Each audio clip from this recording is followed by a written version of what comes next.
আমাদের সামনে কোরবানি।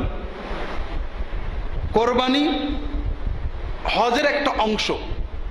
আমরা যারা হজে যাব না তাদের জন্য হজের এই অংশটা কোরবানির মাধ্যমে আল্লাহ তাআলা আমাদের পরে দিয়েছেন।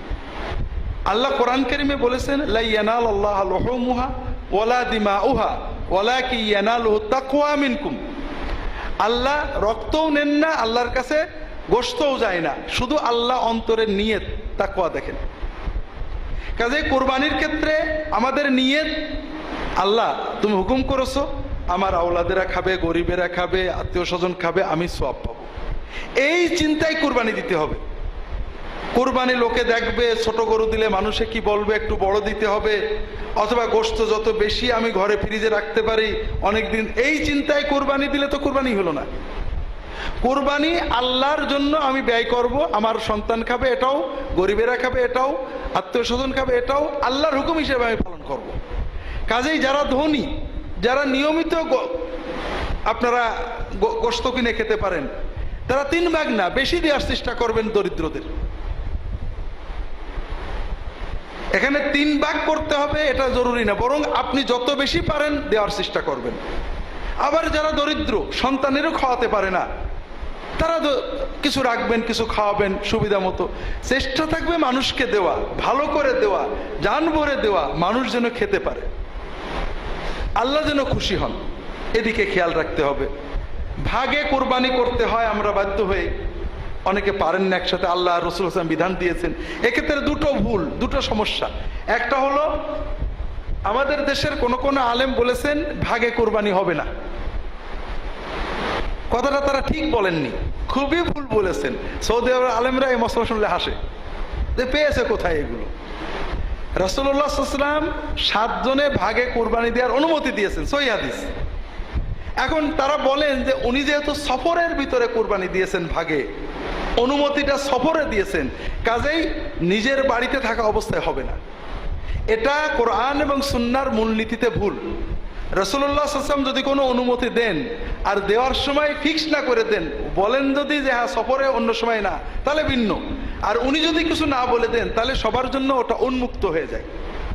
এজন্য ভাগে কোরবানি দেওয়ার ব্যাপারটা সহিহ হাদিসে আসছে, এবং বাড়িতে সফরে মুকিম অবস্থায় সকল অবস্থায় কুরবানি ভাগে দেওয়ার বৈধতার ব্যাপারে শাফেঈ, হাম্বলি, মালিকি, হানাফি ফুকাহাদের ইজমা আছে। কাজেই এটা নিয়ে বিতর্কটা অনাকাঙ্ক্ষিত এবং অনুচিত, হাদিসের আলোকে ঠিক না। সহিহ হাদিসে অনুমতি আছে, আমি আবার একটা শর্ত জুড়ে ওটা বন্ধ করব, যেটা শর্ত রাসূলুল্লাহ সাল্লাল্লাহু আলাইহি ওয়াসাল্লাম করেননি, সাহাবীরাও করেননি। আর একটা ভুল আমরা করি, ভাগের নামে মুত্তাকি লোকেদের সাথে ভাগ না করে যে কোনো লোকের সাথে ভাগ নিই। যেমন বেনামাজি, হারামখোর, যারা হারাম উপার্জন নির্ভর, এদের সাথে ভাগ নেবেন না। কারণ বেনামাজির ঈমান নিয়েই সন্দেহ আছে। যে লোক নামাজ পড়ে না কিন্তু স্বীকার করে খুব কঠিন গুনার কাজ করছি, খুব মনে পাপ আছে যে আল্লাহ, নামাজ না পড়ে চোরের চেয়ে খারাপ, লুচ্চোর চেয়ে খারাপ, মদ করের চেয়ে খারাপ, আমি একটা বড় অন্যায় করছি, তার ঈমান কোন রকম থাকতেও পারে, নাও পারে।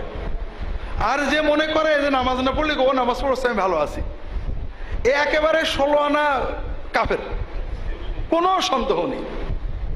কারণ সে নামাজের গুরুত্বই মানে না। নামাজ পড়ে তার চেয়ে বেনামাজি ভালো হইতে পারে, এই চিন্তাটাই একটা সম্পূর্ণ ঈমান হারানো চিন্তা। একজন মানুষের ভালো মন্দ হওয়ার মান, একজন লোক মা বাবার সেবা করে, মানুষের উপকার করে, সত্য কথা বলে, এগুলো ভালো কাজ। কিন্তু লোকটা আমাদের নবীজিকে গালি দেয়, আল্লাহর তাওহীদ মানে না, আপনি কে কে ভালো বলবেন? কারণ মা বাবার খেদমত করা, সত্য কথা বলা মানুষের খুব ভালো কাজ। সর্ব অবস্থায় কোরবানি বেনামাজির সাথে কোনো অবস্থায় ভাগে নেবেন না। বেনামাজি কোরবানি দেয়, এর নমুনা হলো ন্যাংটো লোক পাগড়ি পরে, কোনো পার্থক্য নেই। কুরবানি দেয়া সুন্নত অথবা ওয়াজিব, ঠিক না? আর নামাজ পড়া ফরজ। কুরবানি আজীবন না দিলে কুফরি হবে, কোনো হাদিসে নেই। কিন্তু নামাজ এক ওয়াক্ত নষ্ট করলে কাফের হবে, এরকম অনেক হাদিস আছে। অন্তত নামাজের গুরুত্ব অস্বীকার করলে যে কাফের হবে, এটা ইজমাই মাসালা, সবাই একমত। তো এই জন্য যারা নামাজ পড়েন না, নিয়মিতই পড়েন না, তাদের সাথে কখনোই কোরবানি করবেন না। এখন আমাকে একজন ফোন করেছেন নাটোর থেকে, যে হুজুর আলহামদুলিল্লাহ আমাদের গ্রামের অধিকাংশ মানুষই নামাজ পড়ে, বেনামাজি খুবই কম, তারপরও অনেক মানুষ আছে বেনামাজি। এখন আমরা যদি বলি যে বেনামাজির সাথে কোরবানি করব না, তারা ওলা বলে তাহলে হুজুর আমরা বেনামাজি কিছু কোরবানি করি। কারণ এখন যদি আমরা নামাজ শুরু করি তখন লোকেরা বলবে কোরবানির আশায় নামাজ পড়ছে। তাই বললাম না, সুদখোরের তওবা চেক করতে হয়। সুদ বলে আমি তবে আর সুদ খাবো না, 1 বছর দেখতে হয় যে আসলে সুদ বন্ধ করেছে কিনা, তা নাহলে তার বাড়ি খাওয়া যাবে না, তার সাথে কোরবানির ভাগ নেওয়া যাবে না, তার সাথে লেনদেন চলবে না।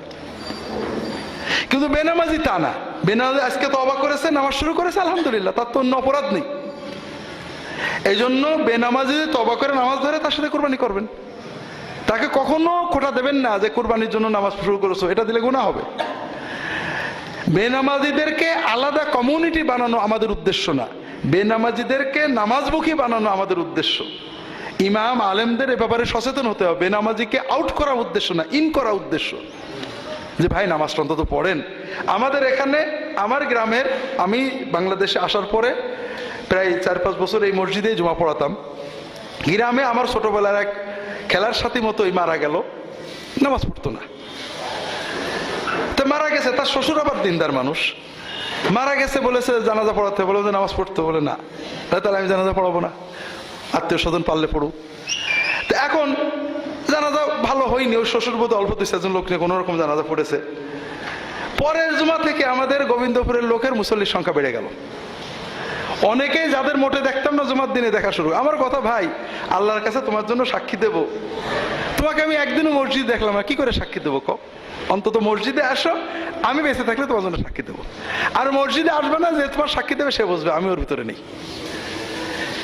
তা আমরা এর পরে দেখা গেল গোবিন্দপুরে মুসল্লির সংখ্যা বেড়ে গেল, অনেকে অন্তত জুমায় আসা শুরু করে দিলেন। তা আমাদের উদ্দেশ্য ইন করানো, আউট করা না, বেনামাজিকে সমাজচ্যুত করা না, বেনামাজিকে আদর করে নামাজ পড়ে সমাজে আনা। কাজেই বেনামাজির সাথে কোরবানির ভাগী হওয়া যাবে না। যারা হারাম উপার্জন নির্ভর, ঘুষ খান জানি, সুদ খান জানি, তাদের সাথে কোরবানির ভাগ কখনোই করবেন না, কোনো অবস্থাতেই না। এদিকে সবাই খেয়াল রাখতে হবে। আল্লাহ তাআলা সবাইকে তৌফিক দান করুন।